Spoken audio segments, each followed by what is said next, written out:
So hey everybody, it's good to see you.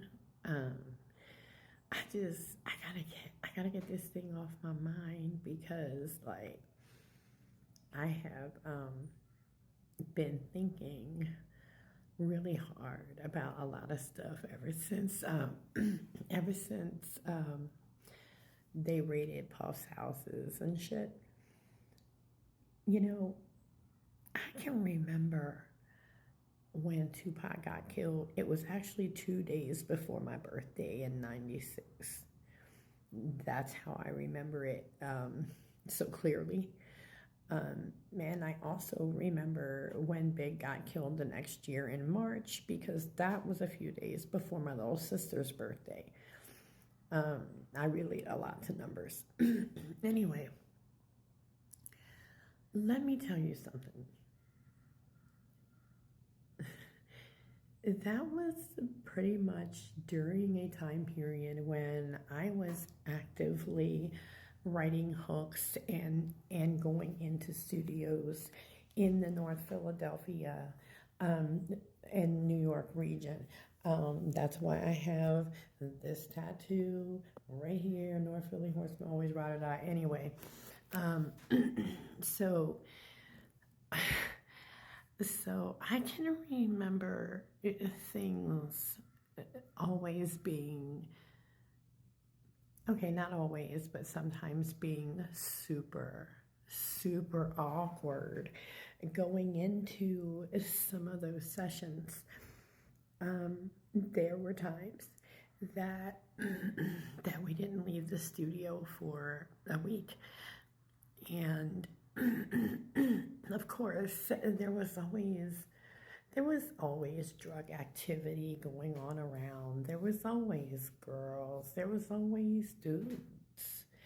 There was always a certain amount of sexual innuendo, or some might say sexual parties. You might say um, a lot of music stolen, including my own. And that's another story.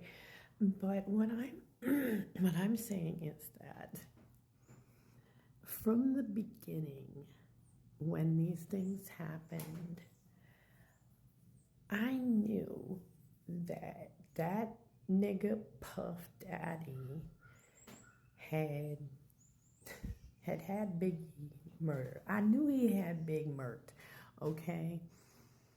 But not until recently have I started thinking about the possibility that he had Pop and Big murked. Um, what's coming out now is something that I have been waiting for probably 20 plus years. I have been waiting for any of these women to stand up and be like, I wasn't going to be allowed to record my music if I didn't fill in the blank. So Anne-Marie never made it in music. Why? Because I'm not sucking bleep for promotion. I'm not going to do a pile of illegal drugs and be out of my mind when I had children at home. At this time, I was running back and forth. My son tells me now, Mom, you were never home. No, because I was at the studio a lot and things were happening there as well. This was the music industry in the '90s, and even, you know what, not even just the '90s, mid to late '80s, '90s, um, 2000s. These things have been going on a long time. So this is just kind of like a factual statement from me. from people who knew me at that time, people who worked with me at that time, and like I said, up in the Northeast, um, people who respected me and respected my work ethic. I, you know, all for nothing, because if you're not willing to go all the way and do whatever they want you to do, you don't get a contract. And if you do get a contract, it's a joke. It's a joke, people.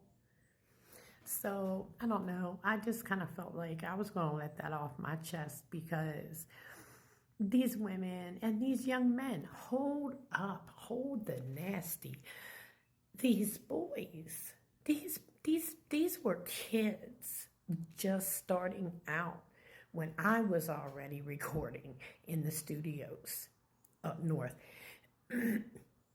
So, you know, these were children. Children. Um, Everything that's coming out now, I promise you, it is all true. It is all true. And if you never believe anybody, believe your girl, because she can tell you the facts. Anne Marie, signing out.